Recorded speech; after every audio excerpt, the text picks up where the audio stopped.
Trinidad, often shadowed by its beautiful sister island Tobago, is known for its large industrial economy with natural resources and carnival. But what else is there? Well, there's a lot.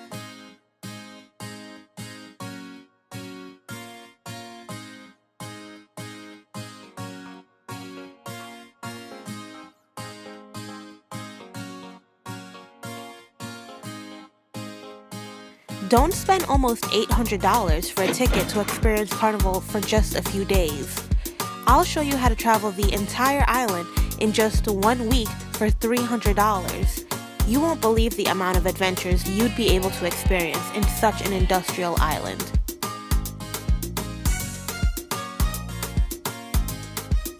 So apparently, a famous food in Trinidad is called doubles. And every corner on this street, there's a double store. So this is what it is, and I'm gonna try it. It's a type of bread with chickpeas inside, pepper,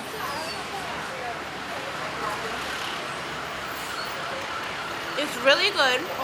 It's really hot, but it's really good. And I can see why people like this here.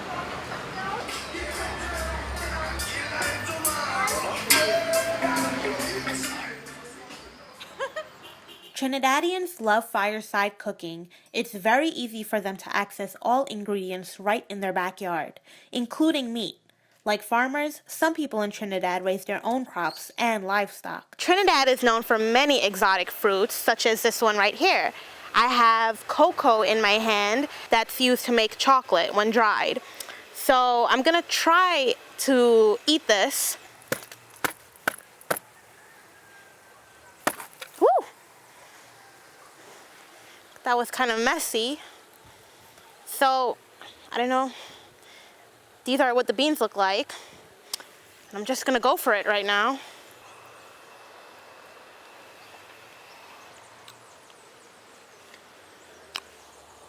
It's good. It does not taste like chocolate, I could tell you that. This fruit here is called padu. It's sweet, and it actually looks like peas in a pod if you take a close look at it. And they grow on trees, and they're very fuzzy looking inside. Almost like, see, like that. And you're supposed to put it in your mouth, and you suck the fluffiness off. You have a bean that looks like this, and you can actually plant this and another padu tree will grow. Last but not least, my favorite food in Trinidad, bacon shark. This is a classic dish on the island and is well known at Maracas Beach. Bake is a fried flatbread packed with pieces of fried shark. It is served with lettuce, tomato, coleslaw, ketchup, garlic sauce, and pepper sauce. Yum!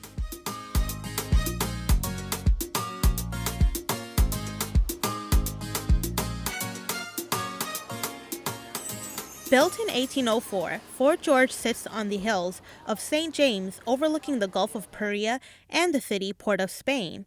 The fortifications at Fort George were used as a defense to protect the city in the event of an invasion. Although it never experienced any military action, the original cannons, remains of the dungeon, and the signal station are still on site. So whether you're in the mood for a spectacular panoramic view or a little history lesson, Fort George is a must-see for visitors.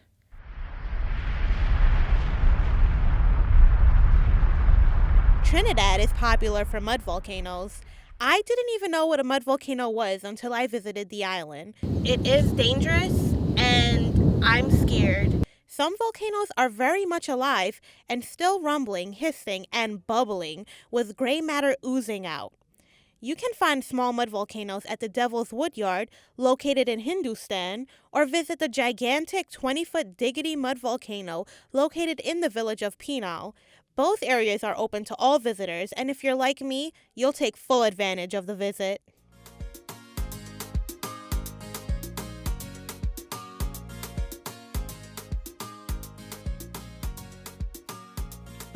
After a little adventure of exploring mud volcanoes and beaches, we stopped by Pitch Lake, which is the largest natural deposit of asphalt in the world.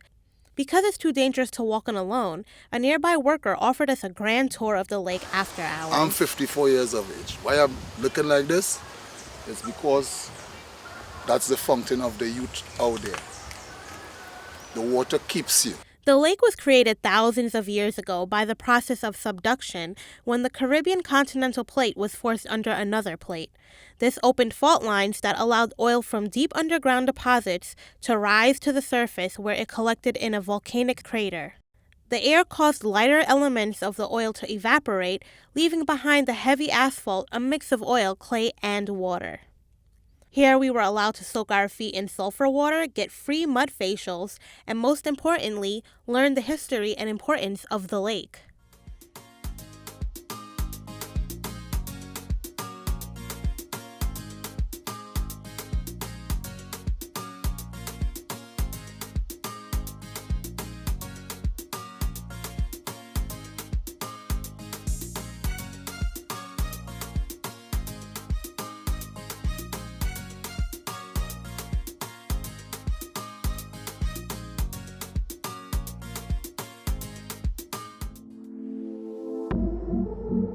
All I want, yeah, only love, hey. All I say, yeah. All I want, yeah, only love, hey. Yo. What's an island without gorgeous beaches? One thing in particular that makes the beaches in Trinidad so unique is that they are so secluded. Let's start with Macrete Bay. It is a private bay in Chaguaramas. This beach was one of my favorites. The natural beauty led me to believe it was seriously a paradise. Because of the deep waters, I would recommend this beach best for swimmers and snorkelers.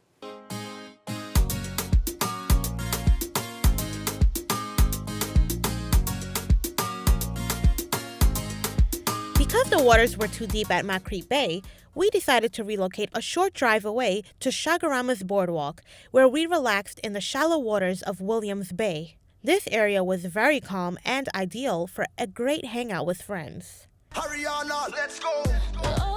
Bittersweet means driving through an industrial island while on your way to a beautiful beach. While on a joyride to Columbus Bay, we drove past active oil sites. We even saw a bushfire from the main road.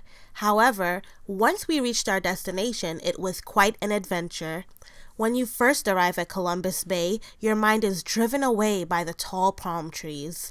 I mean, there were a lot of palm trees. This beach was also the most secluded beach I have ever seen. The adventure on this beach began when my group and I decided to cross a stone wall to see what we would discover on the other side.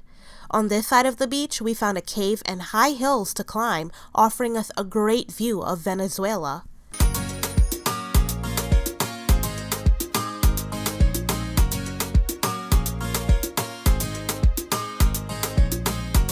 The infamous Maracas Beach. Located on the north coast, this beach is the most popular among tourists. The drive there was just as exciting as the beach itself.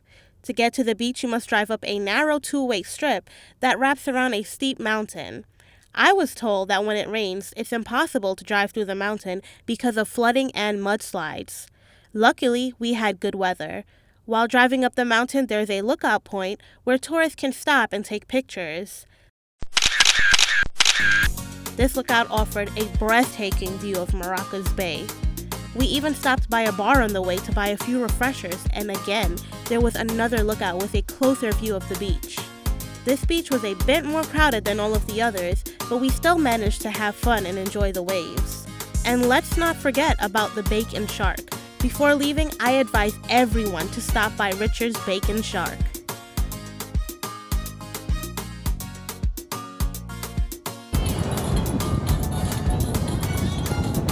Situated at the south of Matura Bay and north of Cocos Bay, Manzanilla Beach covers 17 miles of Trinidad's eastern coastline. Leatherback sea turtles occasionally swim to the shore of this beach to lay their eggs.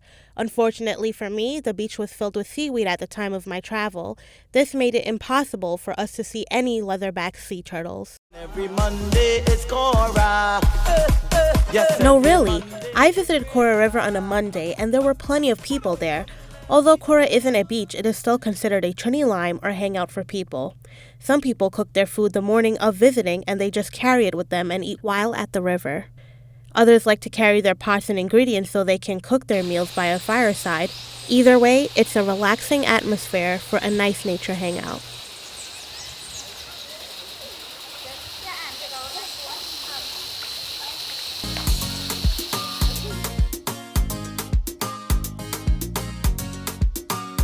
Our last beach visit took a lot more time to plan than any other attraction. Toco is the most northeasterly village on the island of Trinidad. Because it's a long drive, we gathered a fun and large group to join us. As a group, we traveled in a maxi, which is considered a minibus in Trinidad. It was large enough to fit all of us, and to our benefit, the maxi had a great stereo system to keep us entertained.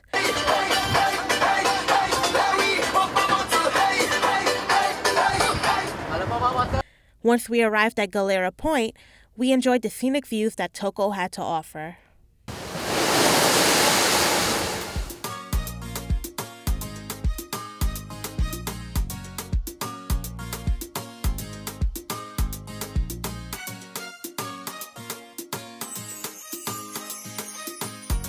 And there you have it. All of this was definitely worth a $300 plane ticket. I was able to visit every point on this island. Not only did I see beautiful places in Trinidad, but I also experienced a beautiful culture. It's very easy to adapt to Trinidadian customs. All you really need to do is have fun. I do plan on revisiting again, and next time Tobago will be on the agenda.